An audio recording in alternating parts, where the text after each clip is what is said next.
নবীজি বলেছেন দুটা জিনিসের কেউ দায়িত্ব নিলে আমি তার জন্য জান্নাতুল ফেরদাউসের দায়িত্ব নিই। জিহ্বা, লজ্জাস্থান, ছোট্ট দুটা অঙ্গ, এই দুটো দায়িত্ব নাও। এই দুটো যারা গুনাহ হবে না, আল্লাহর হাবিব বলেন ওই জান্নাতের দায়িত্ব নিলাম।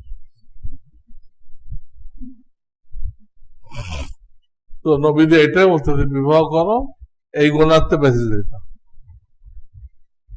চোখের গুণার্থে বেঁচে যাইবা, লজ্জাস্থানের গুণা থেকেও বেঁচে যাইবা। আর যার একান্ত তৌফিক নেই, তার ব্যাপারে দুই রকম হাদিস আসছে। সে যদি পাক্কা ইমানদার হয়, ইমান খুব মজবুত, দাওয়াতের লাইনে অনেক মেহনত করছে,